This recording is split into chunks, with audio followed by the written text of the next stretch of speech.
Hello, my name is Blake Westmoreland, and today I'll be talking about the Lee's algorithm. And what Lee's algorithm does is it finds the shortest path from a given source to a destination using a rectangular binary matrix as the given input. And what this is that it is a maze routing problem that is used to solve. And from this image right here, you can see that all of the ones make up the path of which you can go through this maze.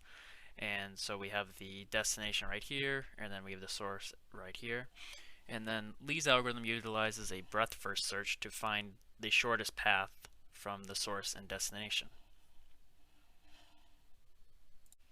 Alright, so I have a smaller matrix here that I will demonstrate the use of Lee's algorithm.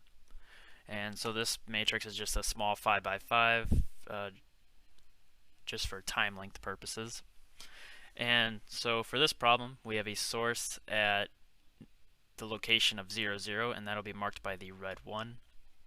And then we have to try and find a path, or the distance, from 0, 0 all the way to the destination that is located at 1, 3, and that's marked in green.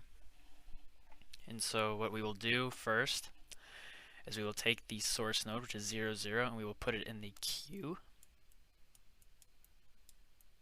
And we will give that a distance of 0. And then what we will do is we will look up, we will look at all the adjacent locations from the source and then append all valid ones to the queue. So first we will look at the one above, there is nothing. Then we'll look to the left, there's nothing.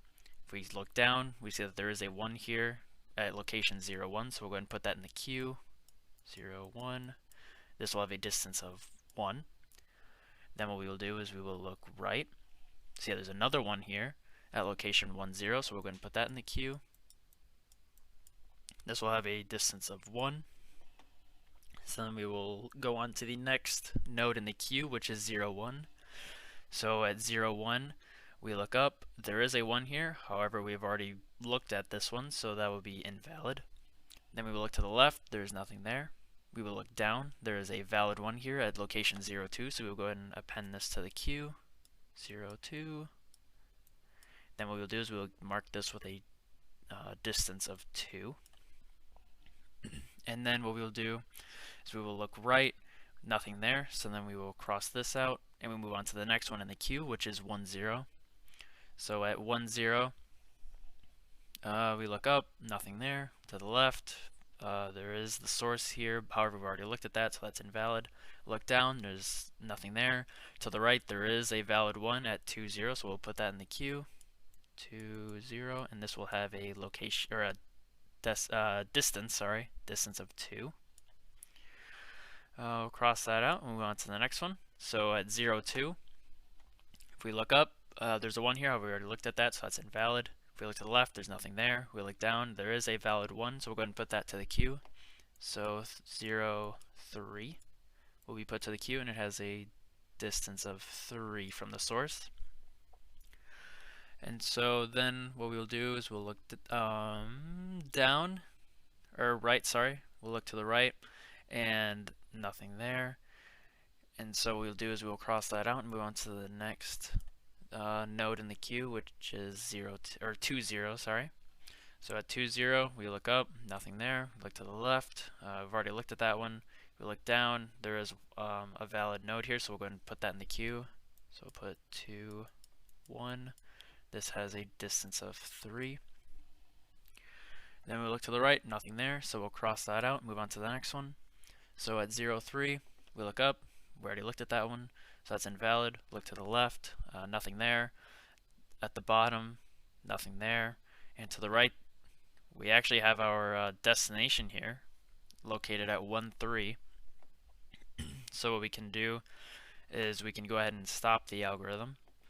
And so we found our destination at 1, 3 because it is equal to the destination node. And also, because the distance of 0, 3 is 3, if we add 1, we get the total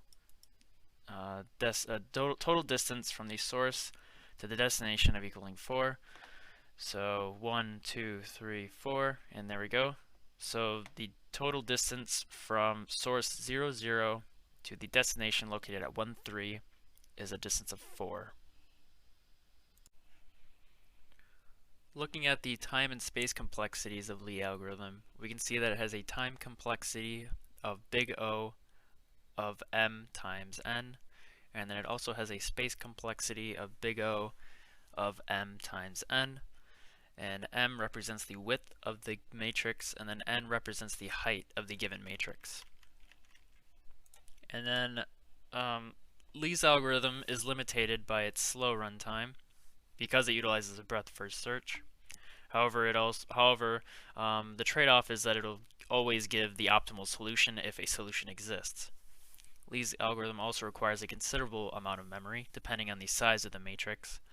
And then the worst case runtime can occur if there are a lot of paths in the matrix, along with the destination being located on the opposite side of the matrix from the given source.